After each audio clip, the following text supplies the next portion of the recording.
ไหร่ฝนหยุดหนาวแรงแค่ไหนจับตาหย่อมแอวพุ่งเข้าไทยฝนฟ้าอากาศพายุสวัสดีค่ะ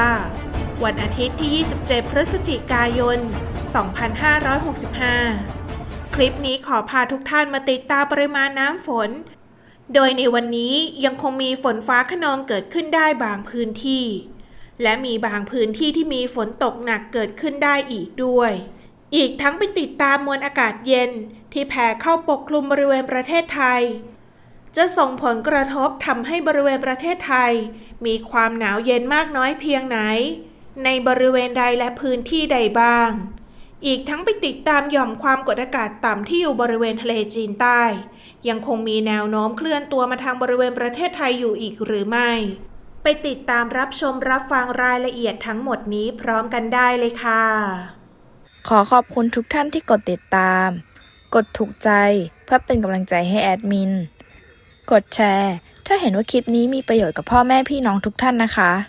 แล้วอย่าลืมกดกระดิ่งเพื่อจะได้ไม่พลาดข่าวสารและสาระดีๆจากช่องของเราค่ะถ้ากดแล้วขอขอบคุณมากๆเลยนะคะในวันนี้บริเวณประเทศไทยของเรายังคงมีฝนฟ้าคะนองและมีฝนตกหนักกระจายตัวเกิดขึ้นในบริเวณภาคเหนือตอนล่างภาคกลางรวมทั้งกรุงเทพมหานครและปริมณฑลภาคตะวันออกและภาคใต้จากอิทธิพลของร่องมรสุมที่พาดผ่านภาคใต้ตอนกลางในขณะที่ลมตะวันออกเฉียงใต้พัดปกคลุมภาคตะวันออกเฉียงเหนือตอนล่างภาคตะวันออกภาคกลางรวมทั้งกรุงเทพมหานครและปริมณฑลจากปัจจัยดังกล่าวส่งผลทำให้ในวันนี้บริเวณภาคเหนือจะมีอากาศเย็นในตอนเช้าทางตอนบนของภาคโดยมีฝนฟ้าคะนอง60%ของพื้นที่และมีฝนตกหนักบางแห่งบริเวณจังหวัดตากสุโขทัยกำแพงเพชรพิจิตรและพิษณุโลกอุณหภูมิต่ำสุด 22-24 องศาเซลเซียสอุณหภูมิสูงสุด 30-34 องศาเซลเซียสบริเวณยอดดอยอากาศเย็นถึงหนาวอุณหภูมิต่ำสุด 9-16 องศาเซลเซียสภาคตะวันออกเฉียงเหนือมีฝนฟ้าคะนอง40%ของพื้นที่ส่วนมากบริเวณจังหวัดเลยหนองคายบึงกาฬหนองบัวลำพูอุดรธานีกาฬสินธุ์ขอนแก่นมหาสารคาม101ชัยภูมินครราชสีมาบุรีรัมย์และสุรินทร์อุณหภูมิต่ำสุด 21-24 องศาเซลเซียสอุณหภูมิสูงสุด 31-34 องศาเซลเซียสบริเวณยอดภูอากาศเย็นถึงหนาวอุณหภูมิต่ำสุด 14-18 องศาเซลเซียสภาคกลางมีฝนฟ้าคะนอง70%ของพื้นที่และมีฝนตกหนักบางแห่งบริเวณจังหวัดนครสวรรค์อุทัยธานีชัยนาทพระนครศรีอยุธยาสุพรรณบุรีกาญจนบุรีราชบุรีนครปฐมสมุทรสงครามและสมุทรสาครอุณหภูมิต่ำสุด 22-24 องศาเซลเซียสอุณหภูมิสูงสุด 29-34 องศาเซลเซียสภาคตะวันออกมีฝนฟ้าคะนอง60%ของพื้นที่และมีฝนตกหนักบางแห่งบริเวณจังหวัดนครนายกฉะเชิงเทราชลบุรีระยองจันทบุรีและตราดอุณหภูมิต่ำสุด 23-24 องศาเซลเซียสอุณหภูมิสูงสุด 31-33 องศาเซลเซียสภาคใต้ฝั่งตะวันออกมีฝนฟ้าคะนอง60%ของพื้นที่และมีฝนตกหนักบางแห่งบริเวณจังหวัดเพชรบุรีประจวบคีรีขันธ์ชุมพรสุราษฎร์ธานีนครศรีธรรมราชและสงขลาอุณหภูมิต่ำสุด 23-24 องศาเซลเซียสอุณหภูมิสูงสุด 30-33 องศาเซลเซียสภาคใต้ฝั่งตะวันตกมีฝนฟ้าคะนอง60%ของพื้นที่และมีฝนตกหนักบางแห่งบริเวณจังหวัดระนองพังงาภูเก็ตกระบี่และสตูลอุณหภูมิต่ำสุด 22-24 องศาเซลเซียสอุณหภูมิสูงสุด 31-33 องศาเซลเซียส กรุงเทพมหานครและปริมณฑลมีฝนฟ้าคะนอง60%ของพื้นที่และมีฝนตกหนักบางแห่งอุณหภูมิต่ำสุด 24-25 องศาเซลเซียสอุณหภูมิสูงสุด 31-33 องศาเซลเซียสสำหรับคลื่นลมบริเวณทะเลอันดามันและอ่าวไทยมีกำลังอ่อนลงโดยมีคลื่นต่ำกว่า1เมตรบริเวณที่มีฝนฟ้าคะนองคลื่นสูงมากกว่า1เมตรจากที่มีฝนตกกันอย่างต่อเนื่องและมีฝนตกหนักหลายแห่งเกิดขึ้นในบริเวณภาคตะวันออกเฉียงเหนือภาคกลางรวมทั้งกรุงเทพมหานครและปริมณฑลภาคตะวันออกและภาคใต้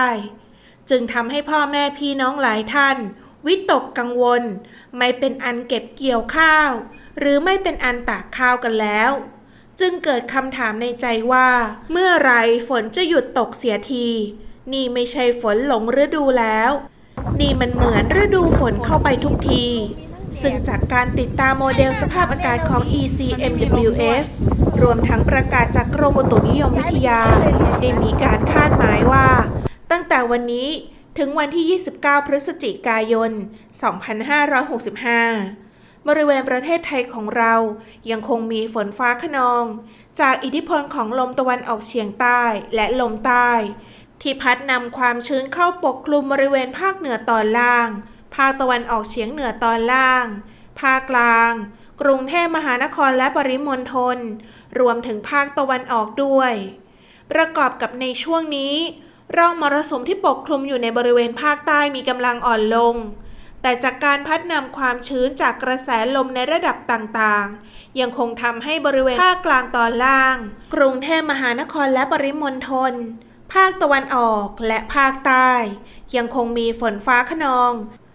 และมีฝนตกหนักกระจายตัวเกิดขึ้นในบางพื้นที่ส่วนในบริเวณภาคเหนือตอนบนและภาคตะวันออกเฉียงเหนือตอนบนรวมไปถึงภาคกลางตอนบนจะเริ่มมีฝนลดลงจึงถือเป็นโอกาสทองของพ่อแม่พี่น้องชาวเกษตรกรจะได้เก็บเกี่ยวและตากผลผลิตทางการเกษตรได้ตั้งแต่วันที่ 27 ถึง 29 พฤศจิกายน 2565 หลังจากนั้นฝนจะกลับเข้ามาปกคลุมอีกครั้งหนึ่งโดยในช่วงตั้งแต่วันที่ 30 พฤศจิกายนเป็นต้นไปบริเวณความกดอากาศสูงหรือมวลอากาศเย็นระลอกหนึ่งจากประเทศจีนจะแผ่เข้าปกคลุมบริเวณภาคเหนือภาคตะวันออกเฉียงเหนือรวมไปถึงบริเวณทะเลจีนใต้ลักษณะดังกล่าวนี้เองจึงส่งผลทำให้บริเวณภาคเหนือและภาคตะวันออกเฉียงเหนือจะมีฝนฟ้าคะนองเกิดขึ้นในระยะแรกเนื่องจากอิทธิพลของมวลอากาศเย็นที่แผ่เข้ามาปะทะกับความร้อนชื้นที่ปกคลุมอยู่ในบริเวณประเทศไทยอยู่ก่อนหน้าจึงส่งผลทำให้มีฝนฟ้าคะนองและมีฝนตกหนักกระจายตัวอยู่ในบางพื้นที่พร้อมทั้งจะมีลมกระโชกแรงเกิดขึ้นด้วยโดยจากโมเดลจะเห็นได้ว่าจะมีฝนฟ้าคะนองต่อเนื่องไปจนถึงวันที่ 1 ธันวาคม 2565 หลังจากนั้นบริเวณภาคเหนือและภาคตะวันออกเฉียงเหนือจะเริ่มมีอุณหภูมิลดลง 2-4 องศาเซลเซียสกับมีลมแรงส่วนในบริเวณภาคกลางกรุงเทพมหานครและปริมณฑลและภาคตะวันออกอุณหภูมิจะเริ่มลดลงในระยะถัดไปโดยจะลดลงได้ที่ 1-3 องศาเซลเซียสจากนั้นเมื่อดูโมเดลสภาพอากาศของ ECMWF ต่อไปจะเห็นได้ว่าหย่อมความกดอากาศต่ำที่เกิดขึ้นในบริเวณทะเลจีนใต้เริ่มมีการเปลี่ยนแปลงโดยจากที่เมื่อวันก่อนการเคลื่อนตัวลงสู่ทะเลจีนใต้นั้นจะทวีกำลังแรงและเคลื่อนตัวลงสู่ทะเลจีนใต้ในวันที่ 2 ธันวาคมโดยในขณะนี้ตามโมเดลสภาพอากาศจะเห็นได้ว่าหย่อมความกดอากาศต่ำดังกล่าวยังคงมีกำลังอ่อนเคลื่อนตัวเข้าปกคลุมบริเวณทะเลจีนใต้ตอนล่างและหลังจากนั้นจะไม่เคลื่อนตัวขึ้นฝั่งในบริเวณปลายแหลมยวนแต่กลับเคลื่อนตัวมาทางบริเวณอ่าวไทยในช่วงวันที่ 3-4 ธันวาคมและจะค่อยๆเคลื่อนตัวเข้าประชิดชายฝั่งบริเวณภาคใต้ของประเทศไทยในช่วงวันที่ 4 ธันวาคมซึ่งหากเป็นไปตามที่โมเดลได้แสดงเอาไว้นี้จะส่งผลกระทบ ทำให้มีฝนตกหนักถึงหนักมากเกิดขึ้นในหลายพื้นที่ในบริเวณภาคใต้ตอนกลางถึงตอนล่าง หลังจากนั้นหย่อมความกดอากาศต่ำดังกล่าวนี้จะเคลื่อนตัวออกจากบริเวณภาคใต้ในช่วงเช้าของวันที่ 5 ธันวาคม 2565 แต่เนื่องจากตามที่แอดมินได้เคยแจ้งไว้แล้วว่าการดูโมเดลจากระยะเวลาที่ยาวไกลอาจมีการเปลี่ยนแปลงได้อยู่ตลอดเวลาจึงขอให้พ่อแม่พี่น้องทุกท่านดูไว้เพื่อเป็นแนวทางในการเตรียมตัวรับมือกับสภาพอากาศที่ยังคงเปลี่ยนแปลงและแปรปรวนในทุกวันซึ่งหากลักษณะอากาศรวมถึงหย่อมความกดอากาศต่ำดังกล่าวมีแนวโน้มเปลี่ยนแปลงไปในทิศทางใดแอดมินและทีมงานจะติดตามนำรายละเอียดมาแจ้งให้กับพ่อแม่พี่น้องทุกท่านได้รับทราบในคลิปถัดไปนะคะจากที่เราร่วมกันติดตามพยากรณ์อากาศจากกรมอุตุนิยมวิทยาและโมเดลสภาพอากาศของ ECMWF ยังคงเห็นได้ว่าบริเวณประเทศไทยของเรายังคงมีฝนฟ้าคะนองเกิดขึ้นบางพื้นที่จึงขอให้พ่อแม่พี่น้อง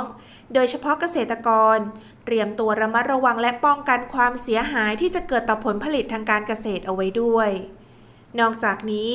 ขอให้พ่อแม่พี่น้องทุกท่านดูแลรักษาสุขภาพเนื่องจากสภาพอากาศที่ค่อนข้างแปรปรวนนี้และแล้วก็มาถึงในช่วงสุดท้ายของคลิปซึ่งก่อนจะจบคลิปไปขอฝากพ่อแม่พี่น้องทุกท่านเป็นกำลังใจให้กันด้วยการกดถูกใจกดแชร์และอย่าลืมคอมเมนต์มาว่ารับชมจากสถานที่ใดสภาพอากาศในพื้นที่ของพ่อแม่พี่น้องทุกท่านเป็นเช่นไรกันบ้างแอดมินรออ่านอยู่นะคะซึ่งแอดมินต้องขอบคุณทุกท่านที่ติดตามและร่วมรับชมคลิปของเราแล้วพบกันใหม่ในคลิปหน้าฝนฟ้าอากาศพายุสวัสดีค่ะ